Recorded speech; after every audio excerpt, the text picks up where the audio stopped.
Entre los trastornos del aprendizaje dentro de la estimulación temprana tenemos las acalculias, que son un trastorno adquirido de la habilidad de cálculo por una lesión cerebral. Entre sus síntomas tenemos dificultades con los números, dificultades para realizar cálculos mentalmente, incapacidad para recordar reglas, fórmulas o secuencias matemáticas. Entre sus tipos tenemos la alexia o agrafia numérica, que son alteraciones de la lectura y escritura de los números, ocasionada por lesiones temporoparietales izquierdas. La acalculia espacial es un trastorno en la organización espacial de los dígitos, ocasionadas por lesiones parietales derechas. La anaritmetía implica una alteración primaria de la habilidad para el cálculo, causada por lesiones parietotemporales derechas e izquierdas, con predominio en la izquierda. Para el tratamiento de los pacientes con acalculia, en primer lugar, se debe realizar una exploración neuropsicológica global de las demás funciones cerebrales. Debería estudiarse las capacidades numéricas y de cálculo, siempre teniendo en cuenta las características socioculturales del paciente. Dentro de las habilidades para el cálculo debe considerarse diversos apartados, entre ellos la cuantificación, signos aritméticos, cálculo mental y cálculo aproximado, además lectura y escritura de números y memorización de números. El estudio de las operaciones, incluida la adición, la sustracción, la multiplicación y la división. Las agnosias se refieren a la incapacidad para reconocer estímulos presentados a través de un canal sensorial. Algunas agnosias pueden pasar desapercibidas al inicio, principalmente cuando la interferencia en la vida diaria es nula o escasa. Algunos de los signos y síntomas son dificultad para reconocer objetos, tanto táctiles, visuales o auditivos. El reconocimiento de dicho objeto puede hacerse mediante otra modalidad sensorial. La falta de reconocimiento no puede ser atribuida a un déficit amnésico y no se puede explicar por problemas atencionales ni por falta de familiaridad con el objeto. Existen varios tipos de agnosias, entre ellas tenemos las visuales, táctiles, corporales, auditivas y motoras. A los pacientes que padecen de agnosias se les pueden evaluar los siguientes ítems: denominación de objetos, descripción de los objetos y explicación de su uso mediante gestos, copia de dibujos, emparejamiento de los objetos con una matriz y denominación tras una descripción. Las agrafias se tratan de la pérdida de habilidades que no permiten escribir por motivos traumáticos. Más allá de cualquier alteración motriz, quien la padece no puede dar a conocer sus pensamientos, ideas, procesos o secuencias por escrito, aunque sí pueden expresarlo con la palabra hablada. Se clasifican en función de la zona del cerebro que se encuentra alterada. Tenemos así a las apraxias periféricas, que se dan por una afectación del sistema piramidal y ganglios basales. Un paciente con este tipo de agrafia tiene dificultad en la coordinación de movimientos y en la utilización del espacio. Dentro de esta misma calificación tenemos a la agrafia espacial, ocasionada por lesiones en el hemisferio derecho, y sus síntomas en los pacientes son que ellos ignoran el lado izquierdo y no suelen utilizar la parte izquierda de la hoja. En la agrafia apráxica se producen por lesiones parietales izquierdas y el paciente tiene problemas para realizar los movimientos adecuados a la hora de escribir y no pueden escribir una palabra. Las agrafias centrales presentan alteración del lenguaje que afecta la recuperación de la palabra escrita. Las agrafias fonológicas, donde los pacientes son completamente incapaces de deletrear o escribir pseudopalabras. Las agrafias superficiales, que constituyen la incapacidad para diferenciar entre fonema y grafema. En las agrafias profundas, los pacientes no pueden mantener una línea horizontal, se desvían hacia arriba o abajo, dejando un amplio margen izquierdo. Las agrafias afásicas se encuentran por zonas y tenemos a la agrafia en la fascia de Broca, donde los pacientes presentan una escritura lenta, escasa, difícil, torpe, abreviada y agramatical, presentando anticipaciones, perseveraciones y omisiones de letras en la escritura. En la agrafia, en la fascia de Wernicke, se cometen bastantes omisiones, sustituciones de letras en las palabras.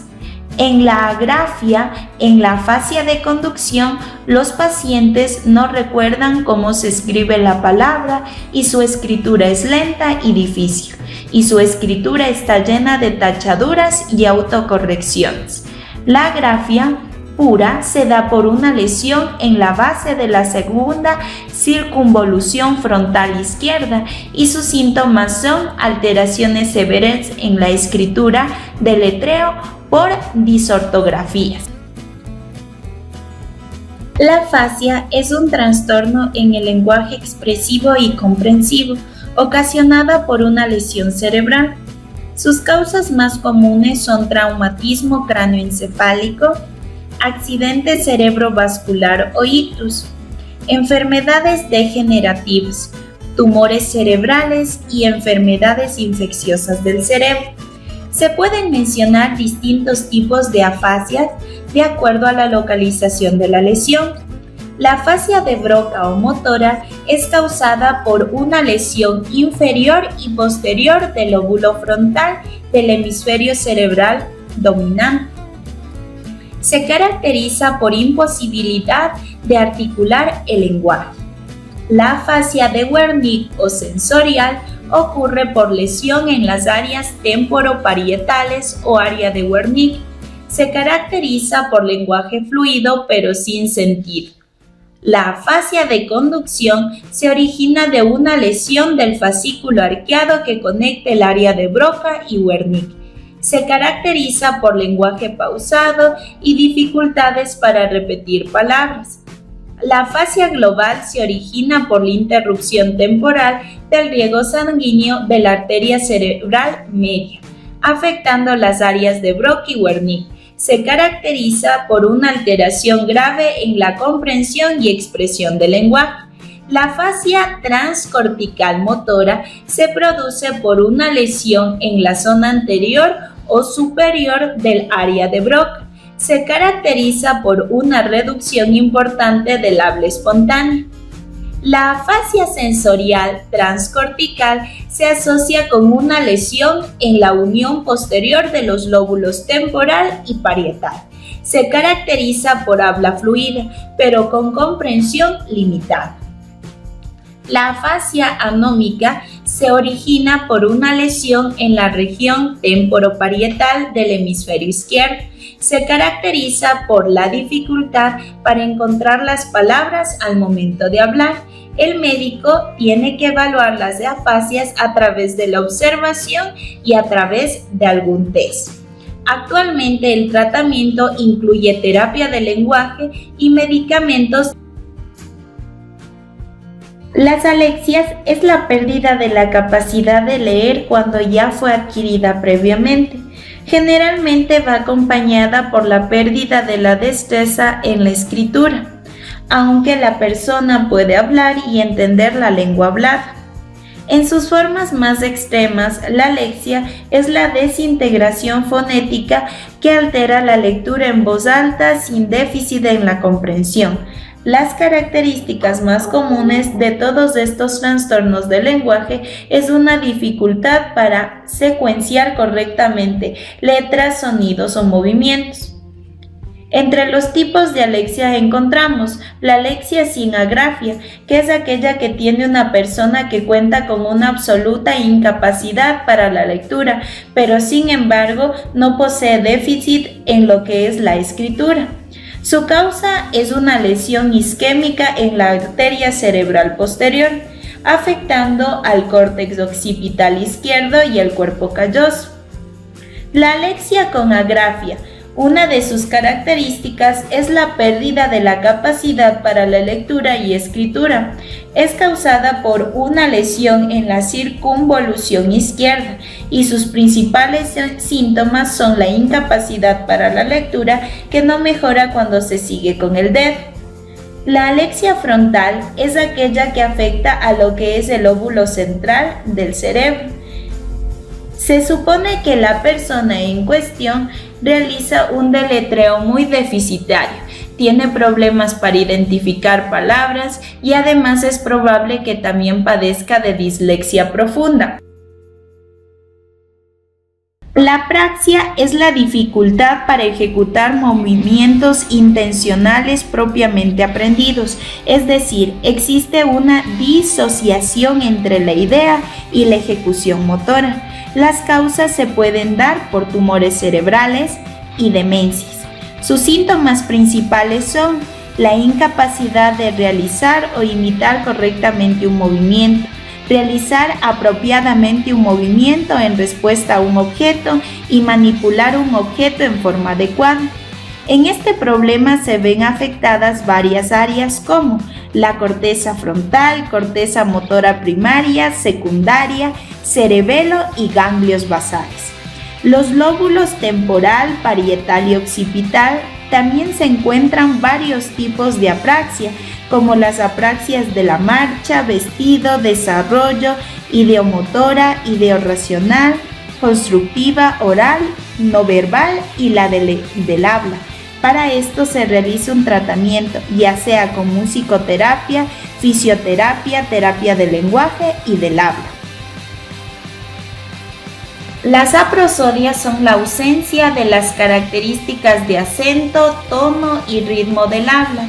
Es el síntoma frecuente de la enfermedad de Parkinson y consiste en un trastorno de la emoción en el que los pacientes muestran una alteración de la capacidad de percibir, interpretar o expresar emociones, que surgen en pacientes con lesiones en el hemisferio derecho. Tenemos aquí las afectaciones por áreas. En el área motora, la aprosodia se caracteriza por la incapacidad del paciente para producir o imitar a los indicadores emocionales, principalmente a través de la prosodia o gestos faciales. En el área sensorial, la aprosodia se caracteriza por la incapacidad de un paciente para comprender o repetir gestos emocionales. En el área expresiva, la aprosodia se caracteriza por la incapacidad de producir correctamente las señales emocionales intencionadas a los que le rodean, debido a la incapacidad de producir las emociones a nivel cognitivo y motor.